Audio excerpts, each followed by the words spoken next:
ladies and gentlemen, and welcome to this virtual panel on Gulf security in the time of coronavirus pandemic. I'm very glad to moderate this panel this afternoon, and I'm very glad to introduce our distinguished guest speakers. Sanam Vakil, Deputy Director and Senior Research Fellow of the MENA program at the Chatham House. Welcome, Sanam. And William Wexler, Director of the Rafik Hariri Center and Middle East Programs at the Atlantic Council. Let me spend just a few words on this initiative. This is the first virtual panel organized in the framework of the 6th edition of RoMed Mediterranean Dialogues, the long-year initiative in the time of pandemic, a virtual initiative promoted by ISPI and the Italian Ministry of International Affairs, of Foreign Affairs and International Cooperation. So let's go into the topic, Gulf security in the time of pandemic. All Gulf countries, with no exception, are hit by COVID-19, albeit to various degrees. Iran, the epicenter of the pandemic in the region, is the hardest hit, with almost 130,000 cases, according to today's figures. All GCC states with more than 160,000 cases exceed Iran's figures. Saudi Arabia is the country with the highest number among the GCC number of cases, followed by Qatar and the Emirates. When the emergence erupted, Iran was blamed for allowing the virus to spread into neighboring countries. But at the same time, Iran's GCC neighbors were ready and were among the first to offer help to Iran, in spite of their difficult relations. The United Arab Emirates sent medical supplies.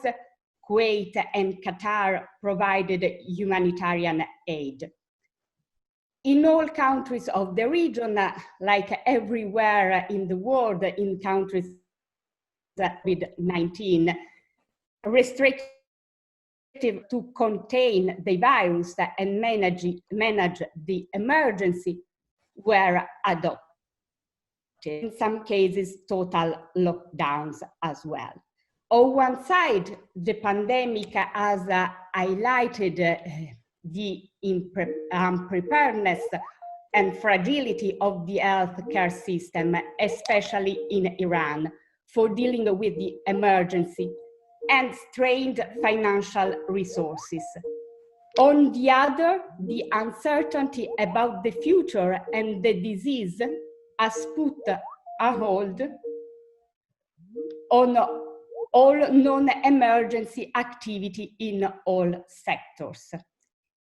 Indeed, measures taken to contain COVID-19 have significantly reduced economic activity and impacted greatly on economies of the region, of both the wealthy Gulf monarchies and of Iran, which is also suffering from US sanctions. Furthermore, there are impact on the economy, and the internationally monetary funds estimates told that all the countries will fall into recession. There will be a global recession everywhere. There is no exception in the Gulf, these countries are also hit by the fall in oil price. The point is, what is the impact of COVID-19 on foreign policy? This cooperation or humanitarian aid policy could transform, could open some dialogue, could bring to some diplomatic openings among regional countries, could foster a change in assertive foreign policy approaches. So these are the questions that we will address this afternoon with our speakers. I will give the floor first to Sanam to go into detail, to focus on Iran. So what is the impact of COVID-19 on at the domestic level and also on foreign policy of the Iranian Republic? Sanam, the floor or the microphone is yours. Thank you. Thank you so much, Valeria. Thank you for that wonderful introduction, setting the framework today. Thank you also to the Med Dialogues and ISPI for having me on this panel. I look forward to having a dynamic conversation about perhaps the potential security opportunities that could emerge from COVID in the region. To keep my comments as brief as possible, I'll just lay out how COVID has perhaps altered Iran's climate. We know that, just as a bit of background, Iran has been sort of beset by multiple pressure crises over the past 2 years since the US administration withdrew from the Iran nuclear agreement. This has put downward pressure on Iran's economy. Its growth was already predicted to be negative and recessionary for this year. Add to that, of course, the impact of declining oil prices, and then the economic and health crisis of COVID combined is adding further pressure to the Iranian economy. The Iranian government indeed was quite slow to react to the impact of COVID. I think that this can be attributed to multiple reasons. They have been beset by a number of crises and been operating in crisis mode for many months. Now, if you recall, last summer, there was a number of incidents in the Gulf, the downing of the US drone, attacks on tankers and shipping in the Gulf, the attacks on the Aramco facilities on September 14th. Iran also experienced very brutal protests, brutally repressed protests in November of last year. And in January, we saw the killing of Qasem Soleimani. So taken together, this pressure was also made worse by the downing of a Ukrainian airliner in Iran. And then in February, the Islamic Republic also held parliamentary elections. And I think that for the Iranian government, there was an effort to maintain business as usual around the elections. And thereby, the government ignored the spreading of COVID-19, really because it wanted to deliver these elections. And at the same time, as they say themselves, couldn't afford to deal with the economic impact of shutting down the country. So Iran's approach to COVID was belated. It took a number of weeks to agree on a policy. And this is, of course, due to domestic factional politics inside Iran, where there is competition between political groups. And the Rouhani administration eventually, by early March, did implement a coordinated shutdown of sorts, and this worked in tandem with the Iranian Persian New Year celebrations. But Adding to that was the economic pressure of COVID. Shutting down the Iranian economy became impossible.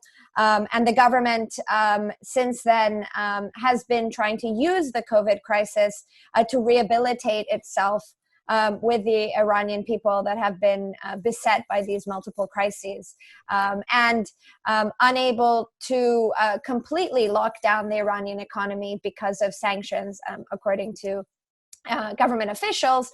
The political establishment has looked for economic lifelines in order to help Iranians survive this difficult period. They have withdrawn $1 billion from their sovereign wealth fund, the National Defense Fund. They've requested this $5 billion from the IMF. They are looking to obtain hard currency relief from abroad. They are lobbying the European Union for sanctions relief and for aid, humanitarian aid, to help manage the crisis. At the same time, they are privatizing state assets and selling them on the Teheran Stock Exchange, all to provide cash transfers to the population, to continue paying salaries, and to keep the Iranian economy afloat while the maximum pressure campaign sponsored by the Trump administration continues. And it's here where COVID has sort of opened the door for us to think about regional diplomacy. As you mentioned, Valeria, there have indeed been humanitarian support offered by a number of Arab Gulf countries. Qatar offered their cargo fleet for medical aid. The UAE offered aid. So did Kuwait, and Saudi Arabia also agreed to a $500,000 aid package from the OPEC Fund for International Development. So these have all been noted, and I think are helpful signs. The UAE Foreign Minister Anwar Gargash also has called for COVID to be perhaps an opportunity for regional de-escalation and humanitarian and healthcare diplomacy. So these discussions and ideas are definitely floating around. And I think that there are opportunities for greater coordination, including with Iran, which, as you rightly noted, was the epicenter of the pandemic. The question is, going forward, how can Gulf security and how can regional de-escalation with Iran go forward?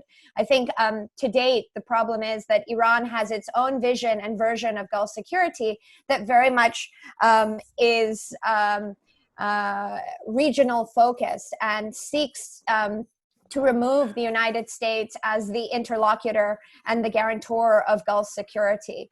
And the Islamic Republic has promoted the HOPE initiative, which is based on confidence building measures and principles of non-aggression as sort of openings for Gulf security. This has, of course, not been enough, or has not been accepted by a number of Gulf states because from their perspective, Iran needs to take a number of its own measures and significant measures in order to build confidence with the Gulf states. And last year, the UAE also sort of laid out Gulf demands vis-a-vis Iran, and this would be to give up its nuclear program, freeze its ballistic missile activity, cut off support for non-state actors, and negotiate and become a party to a more stringent Iran nuclear agreement. So, I mean, this is, of course, sort of an opening salvo for negotiations from the Arab Gulf side, but it's important to see that both sides are quite far apart.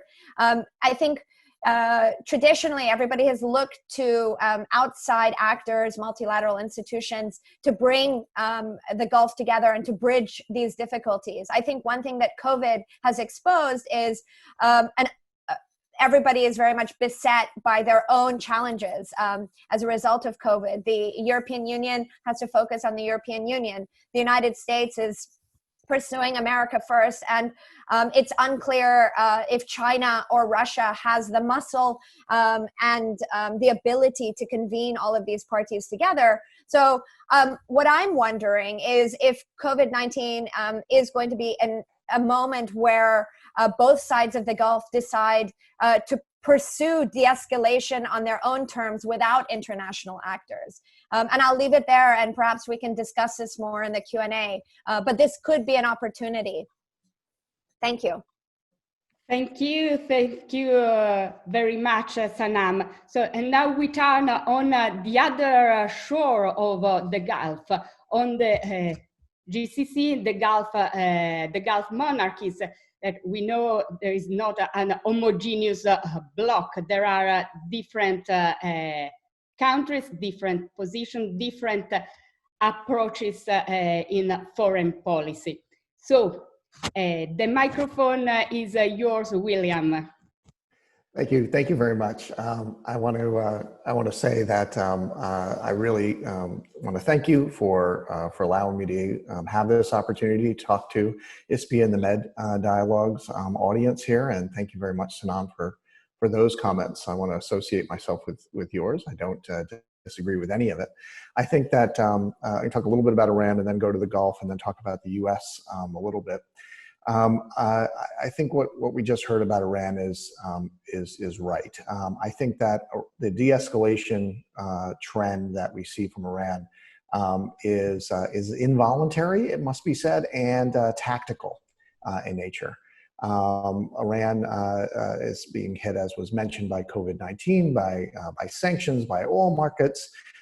They recognize that they have significantly overplayed their hand in Iraq. And they've seen the reaction from the Iraqi people and the results of the latest government. They have demonstrated significant military weaknesses, and not only the shooting down of the Ukrainian flights, but recent Iran-on-Iran strikes in the Navy. Result, the overall legitimacy of the regime, which was as should be expected in this amount of time, 40 years from the revolution, was declining. There was even more questions about the legitimacy, especially as we go into not only another election season, but the questions about the longevity of the supreme leader. And then it must be, of course, noted that deterrence from the United States has been increased. The strike on Soleimani, the public threats against the Iranian Navy, these all contribute to the Iranians' decision that, for the time being, given all these threats, a tactical level de-escalation is in their interests.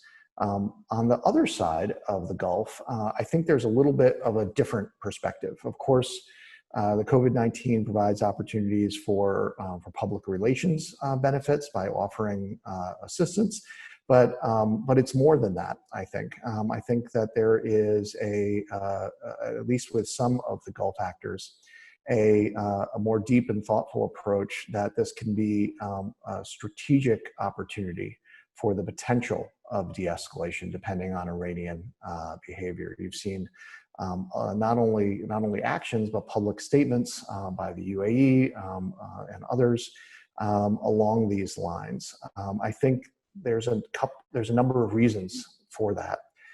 First and foremost, the leadership in the Gulf was very taken aback by their experience over the last year, and especially in the beginning of this year. They have depended on the United States for their security for 40 years now, starting with the Carter Doctrine, and there are signs that American commitment may be waning. There was very limited response to Iranian previous activities against shipping in the Gulf. There was no real response to the Iranian attack against the Saudi oil infrastructure in Abqaiq. And then there were strikes against Soleimani and others that the Gulf, no doubt, was very pleased by, but at the same point was not highly coordinated. And they realized that if things were to spin out of control, that they would be on the front lines of any real war that would happen, with all the economic challenges that they confront, especially given the oil prices and COVID-19. They realize that one missile comes into and hits a skyscraper in Dubai, and the economy is done. So they want to get through this period temporarily, this period of potential high volatility that especially aligns with the American electoral timeline in November. But they also see opportunities, given their greater concern about the American commitment, to at least test the Iranian regime and see if there's a more strategic opportunity for de-escalation. I do not think that there is any likelihood whatsoever of the Gulf countries doing this outside of their relationship with the United States. They can do it with the blessing of the United States. They can do it with the agreement of the United States. They can take the lead, and the United States can be in the back seat. But I don't see them going behind the back of the Trump administration and doing things that would be fundamentally opposed by the Trump administration, by and large. As far as the American approach to the current environment, it's frankly unclear. At one level, the United States was able to play a positive role in Iraq. In the final conclusion of the government creation there. Not a dominant role in any way, shape, and form, but the conclusion was one with which the United States can live. And the United States had to play certain roles in that, such as allowing waivers for Iraq to buy Iranian electricity for a longer period of time, which undoubtedly will be helpful to the Iranian economy at this particular moment. There are those in the Trump administration that really see this environment as an opportunity to press the advantage. They recognize, and it must be said correctly, that part of the reason why Iran is pulling back to some degree and de-escalating, and it's not just in the Gulf, but in Syria as well, is because of the success of the maximum pressure campaign. And the success of the recent strikes and threats that have at least made the Iranian leadership have to reconsider where American red lines are and what level of activity that they're willing to do, at least for the time frame. And the frankly, uncertainty that goes into President Trump's decision making that will have the Iranian leadership wondering whether or not the American presidential election timeframe is a good time to escalate tensions, or in fact a really bad time to do so because they don't know what's going to happen. The last and then the wider context for the United States is, despite this need to press the advantage, the overall trend is one towards at least a growing perception of American withdrawal from the region. Not now, not next year, but in some number of years. All the actors in the region, including the actors in the Gulf, are really raising questions about that in a way that they haven't raised in 40 years. And they're doing so not just because of tactical movements of US weaponry out of Saudi Arabia, which get a lot of press, and not just because of statements that President Trump has made, calling into question very bluntly the American commitment to protect the freedom of navigation in the Gulf, the core US interest in the region for 40 years, but also because of what they see in American politics and the American economy and the American wherewithal to have this commitment. Americans are tired of the Middle East on both sides of the political spectrum, and that's very well perceived in the Gulf. And so that's the underlying long-term reality that is driving so much of decision making by the actors. Thank you, William. In the meantime, many questions arrived, and the first one is to Sanam. To what extent the Iranian economy has been affected? And does Iran need support, I think economic support, from other foreign countries? That's an important question.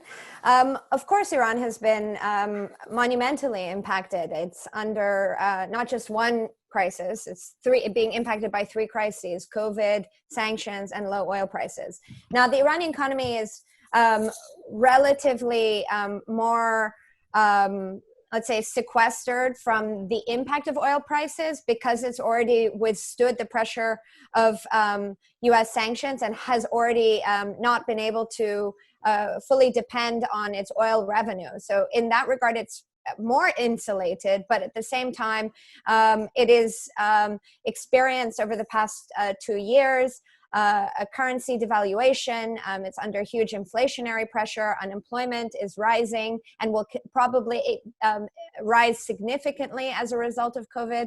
The government's withdrawal of $1 billion from the $1.2 billion from the National Defense Fund, the significance of asking for $5 billion from the IMF, something Iran has not done since the 1960s, all sort of suggests that the crisis is quite severe. There is sort of no off-ramp for the Iranian government under the impact of sanctions to rehabilitate its economy in any meaningful way. So it is looking for support, particularly through lobbying on the humanitarian impact of COVID, to convince the E3 countries and sort of subtly also the Trump administration to provide Iran with a bit of breathing room, and breathing room because obviously stabilizing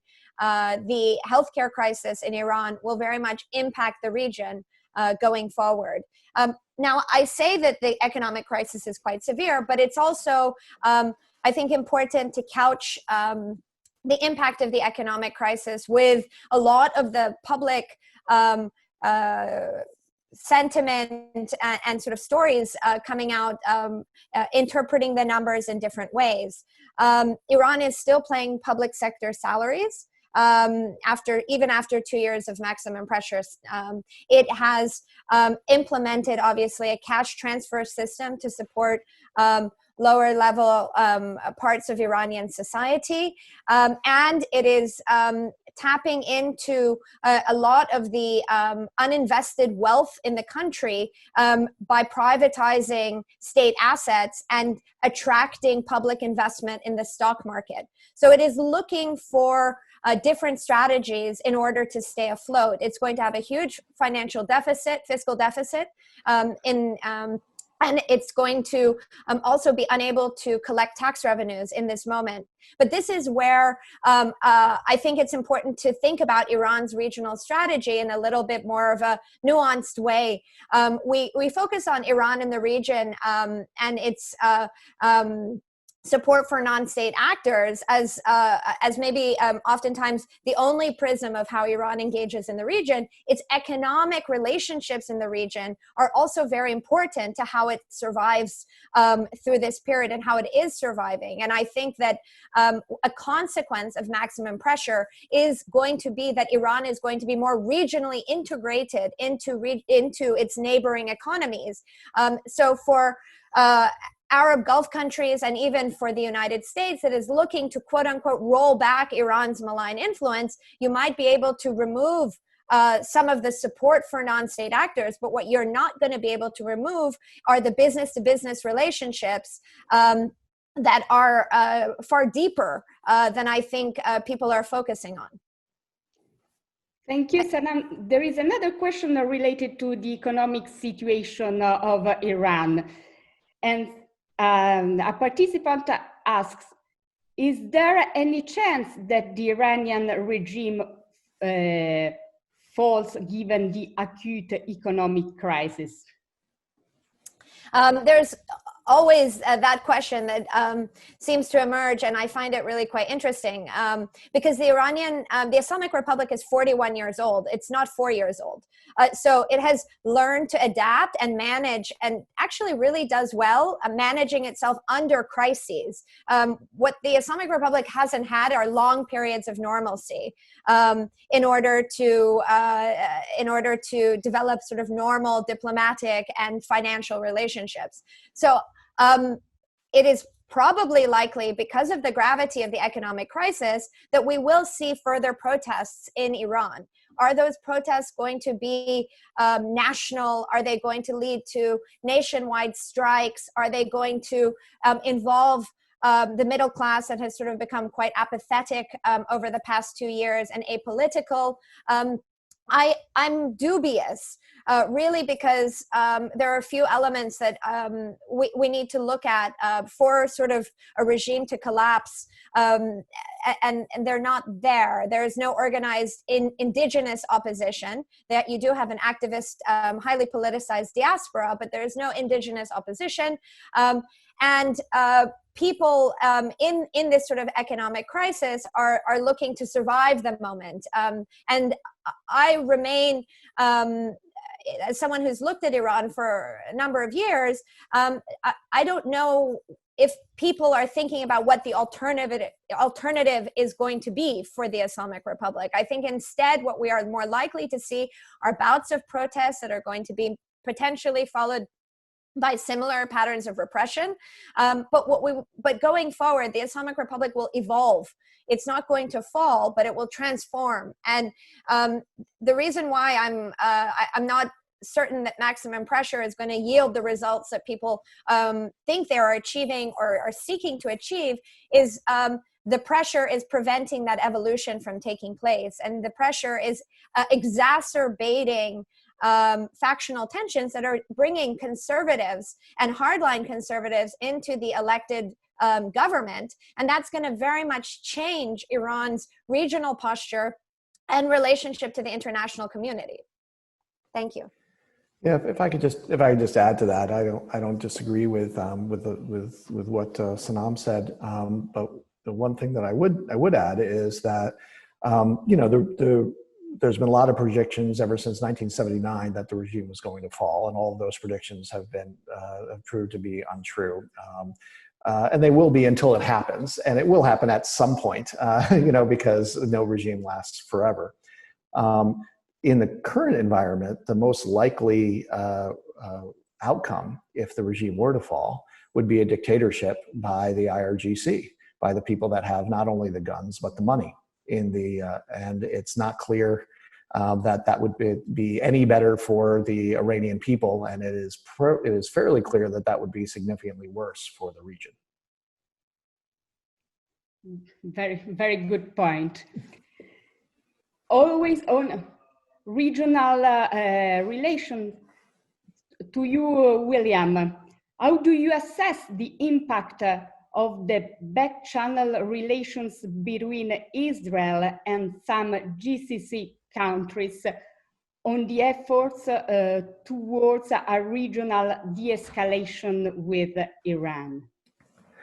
Well, of course, one of the reasons why those back-channel conversations appear to be happening is because of a common perception, understanding from both many of the GCC states, not all, but many of them, and Israel, of the threat from Iran.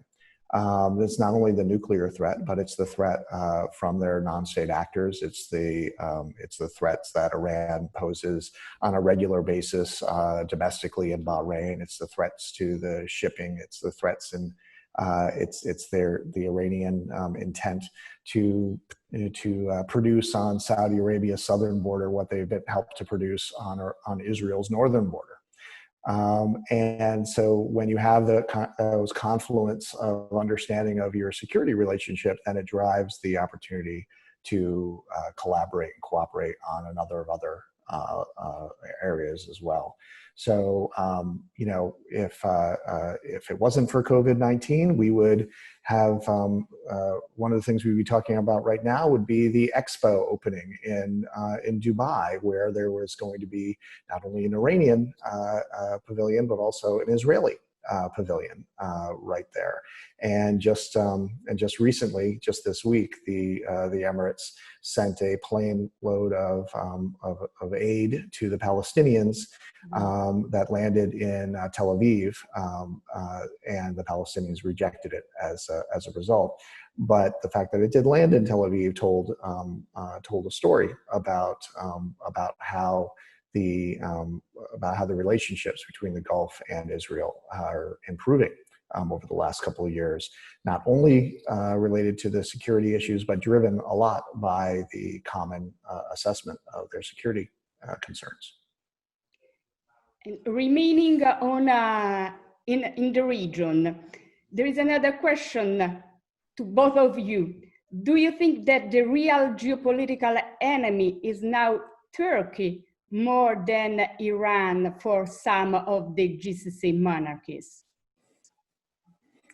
I think they're able to look at both of those as adversaries. I don't think that it's a choice between the two. I think they pose very, very different types of threats from the perception of the GCC states.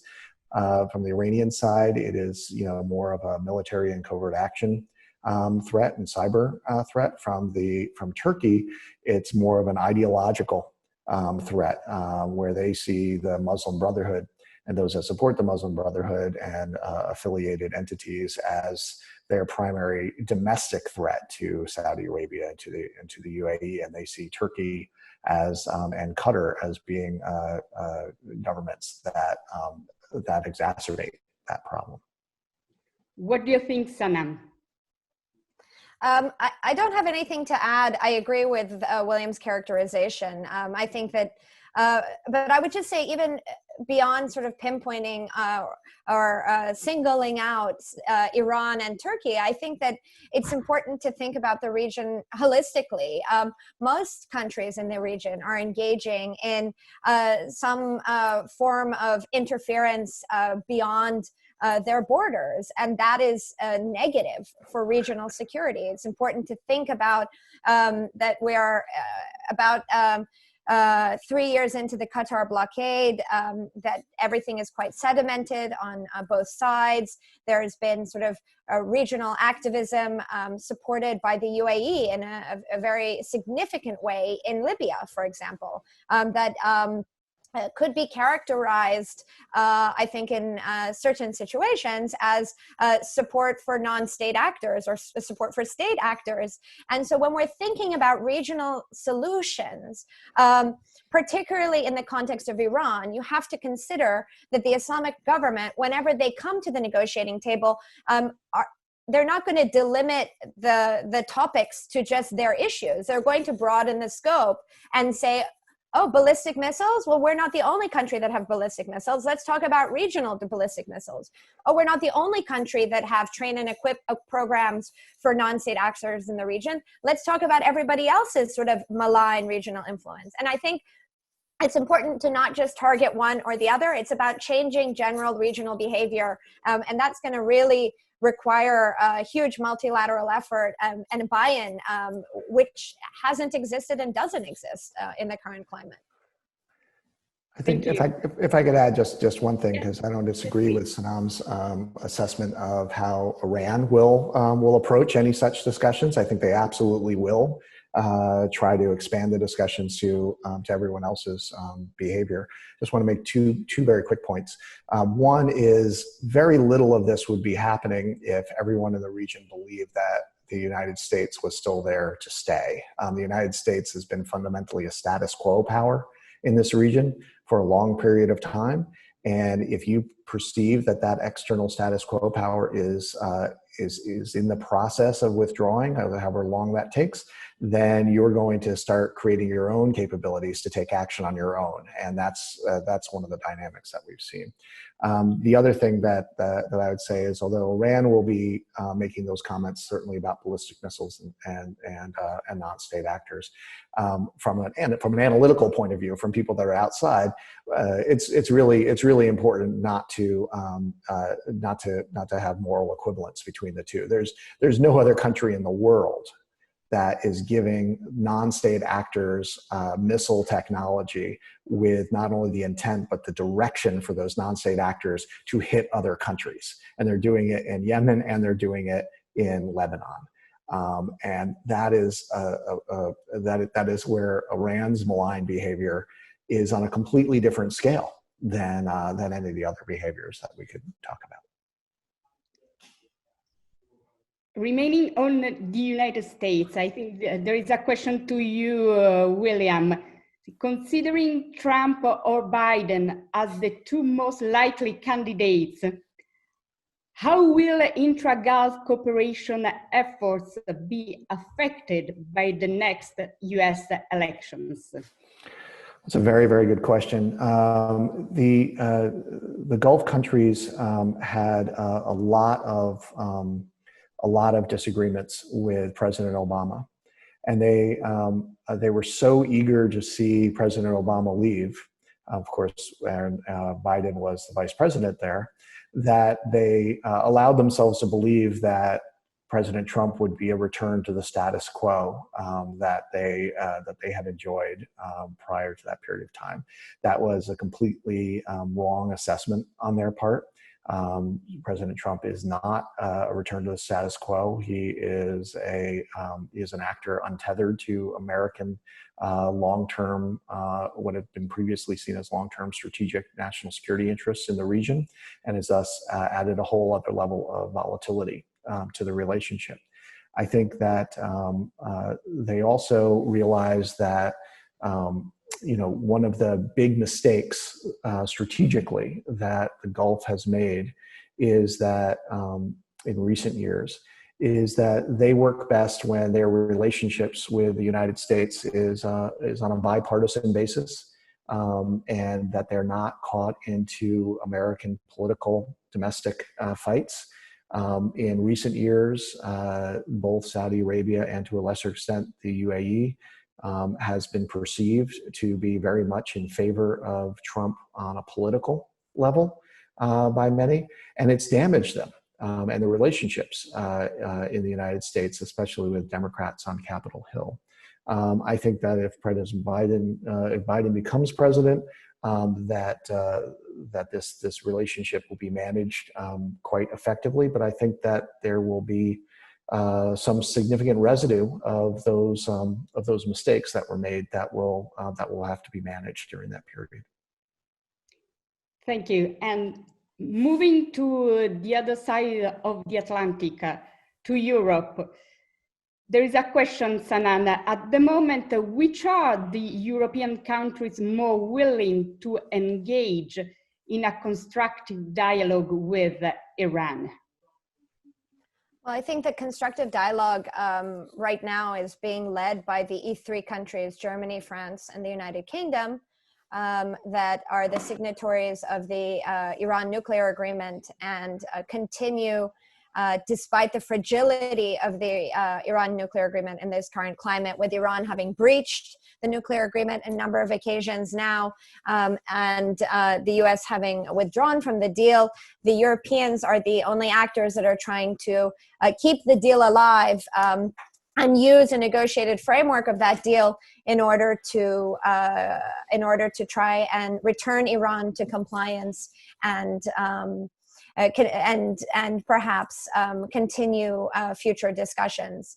And in this current moment, of course, the E3 has been quite frustrated by the Trump administration's more unilateral policy vis-a-vis Iran, and this has led to a number of divisions that have been exploited by the Iranian government over the past 2-year period, and it's led to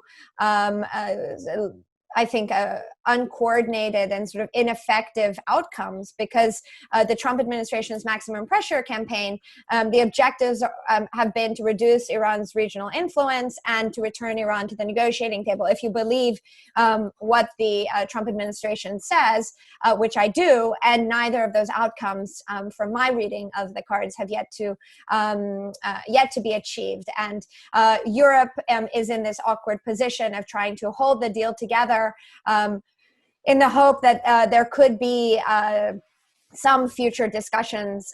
But ultimately, Europe hasn't been able to take strong enough measures to supplant the Trump administration's pressure. And ultimately, whatever is going to transpire has to transpire between Tehran and Washington. It requires a negotiated settlement between those two capitals, with Europe being potentially a mediator or an intermediary. Thanks a lot, Sanam. And another interesting questions. I see that the audience is very active, and thank you for being very active and for the questions you are asking. So this question is to both of you. How do you think Riyadh feels about the state of the moribund Carter doctrine? And what, if anything, is being done to reassure Saudi counterparts? I think Saudi, I'll take it first. I mean, I think Saudi Arabia is extremely concerned.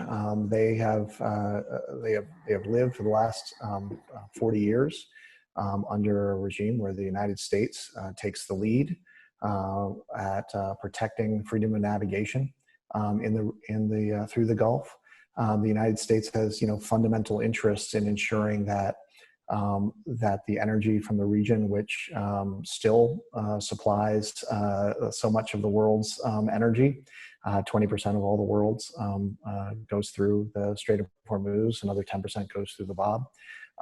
And for that energy to be both extracted and to go freely to its commercial destinations. There's one country in the region that has made it a point to disrupt that as a matter of their policy, and that's Iran, and we've seen it recently.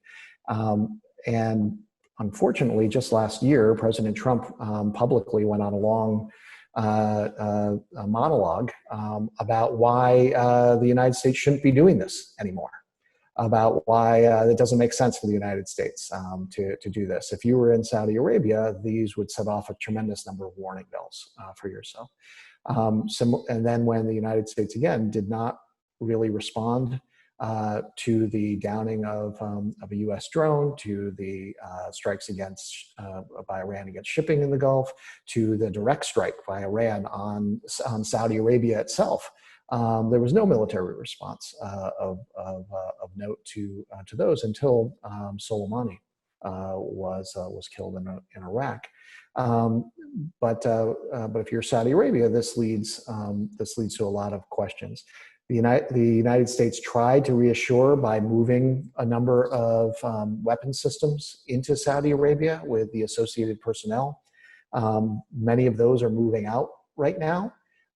There's a lot more that can be done along these lines, which we could talk about if people are interested, but basically involves American efforts to build Saudi, Emirati, Bahraini naval capability so that they can be a greater part of the maritime protection than they have in the past. Thank you, William. Sanam, something to add? Something to add. Well, yes, September 14th and the pave attacks were, of course, a really big turning point. And many people have written about the end of the Carter doctrine and what this means for Saudi security. I think that I would sort of take a longer view, building on William's comments that I fully support. I think that the Carter doctrine has been dying for a long period of time, probably since 9/11. There has been a rebalancing of the U.S.-Saudi relationship. It just has been much more gradual. It's moving away from being solely security-based, and it does require, as William mentioned, the development of indigenous capabilities that is based on the premise of burden sharing as advocated by the Trump administration. The problem here is that I think the Arab Gulf countries don't really have a choice right now in this climate of COVID, where their economies have been shuttered. They're going to be under significant pressure in the coming months.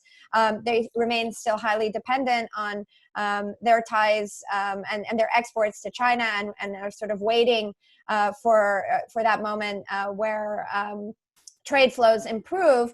They don't have a choice but to continue to sustain the relationships with the United States. There isn't an alternative for them in absence of their own capabilities, which haven't been built, and in absence of regional security, which looks like a far off sort of idea. So it's a difficult moment, and I think the problem is that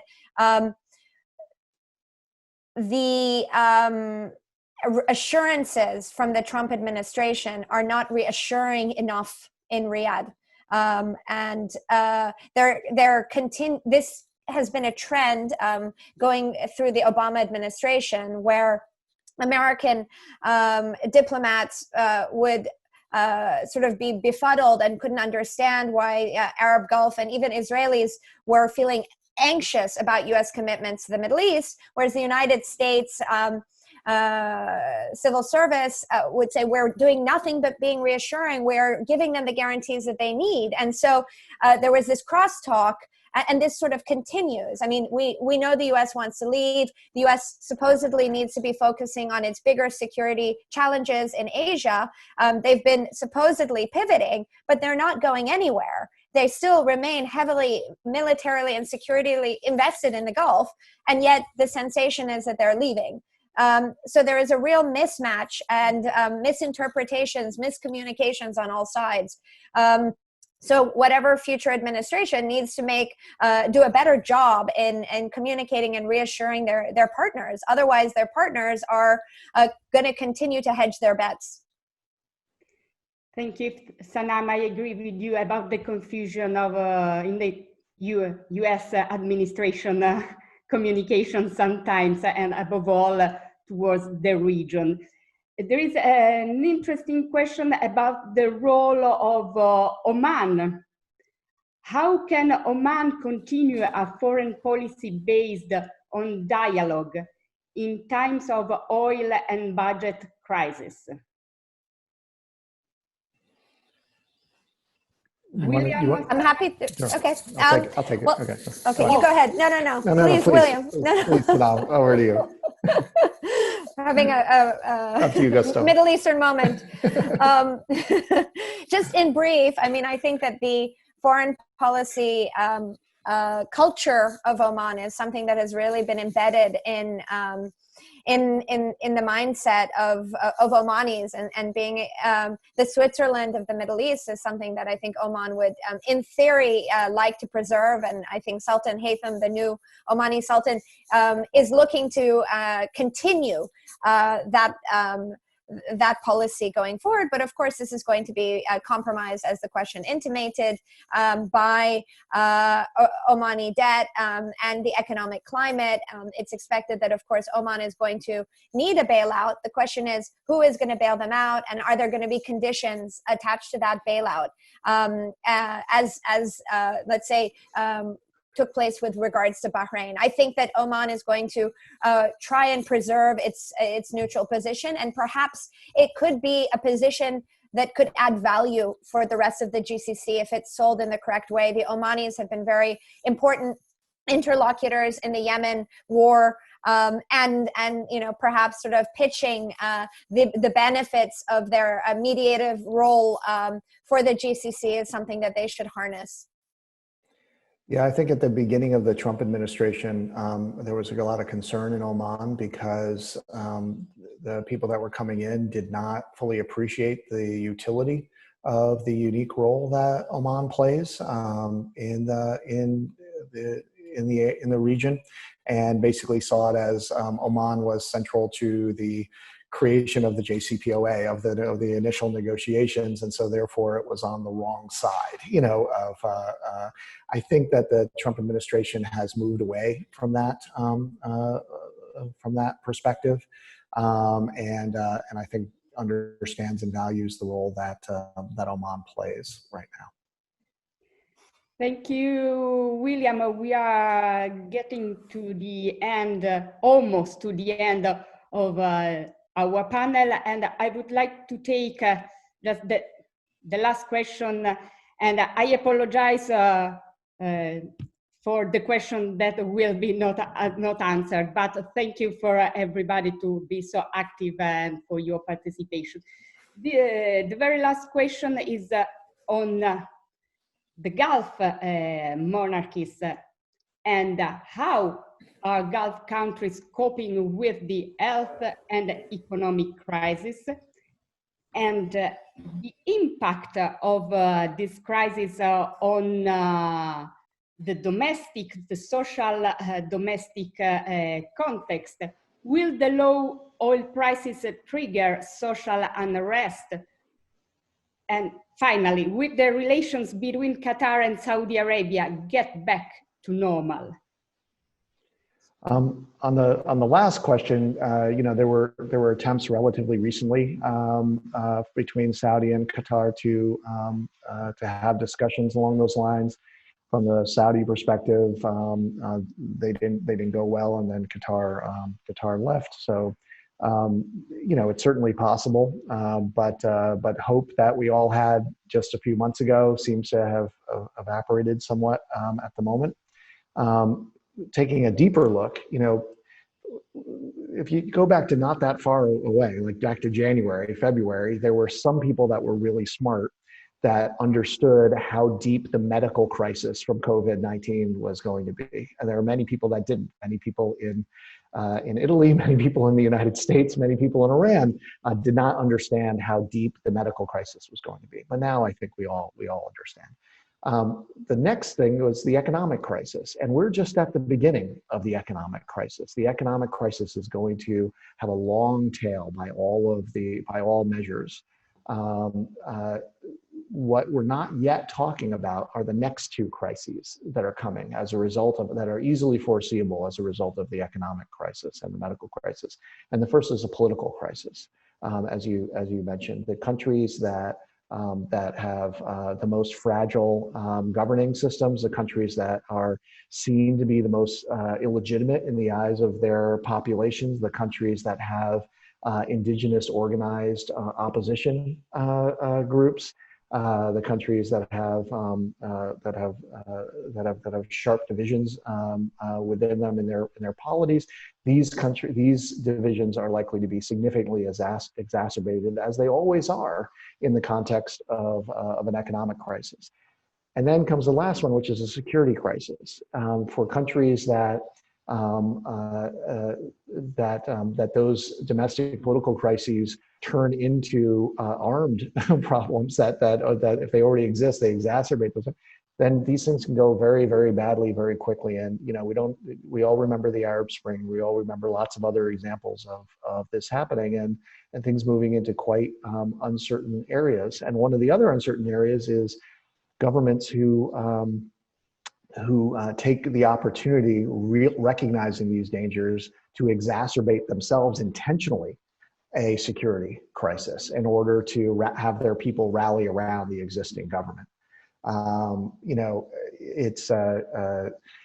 It's not unexpected that in the current environment where Iran is feeling very pressured, not only from the economic and realities, but also politically, the regime, that they take the opportunity to just the other day make a threat against Israel and call for a quote unquote final solution in English, which was not an accident. Is a revocation of the Holocaust is entirely intentional from the regime, because that's one of the things that they can do, that they can rally support from their people, but it's highly dangerous.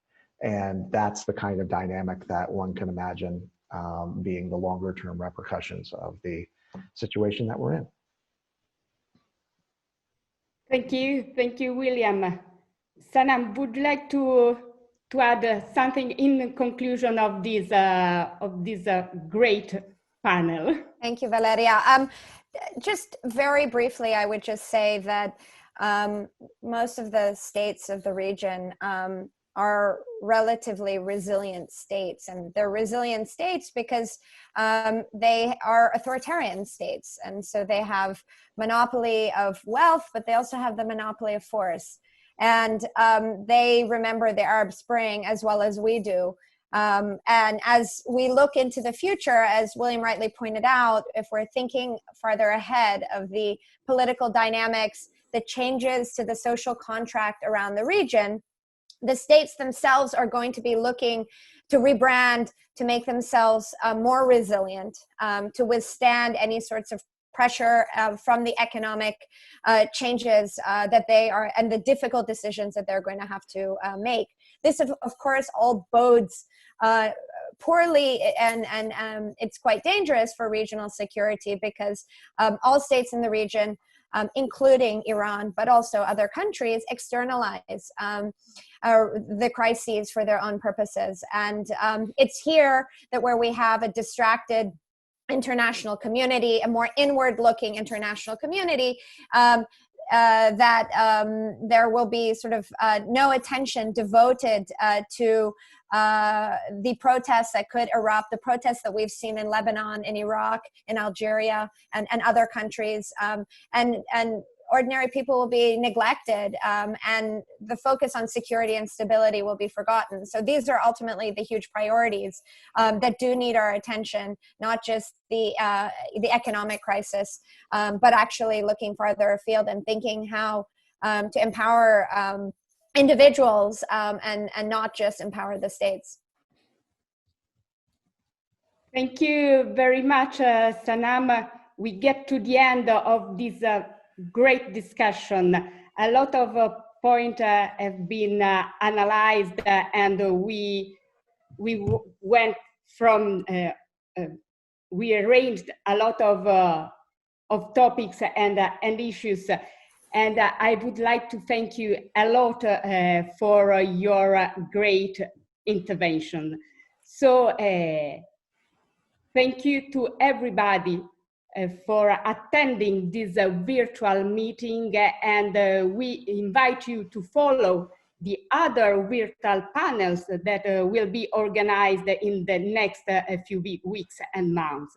So stay with us with the ROMED Mediterranean Dialogue Long Year Initiative.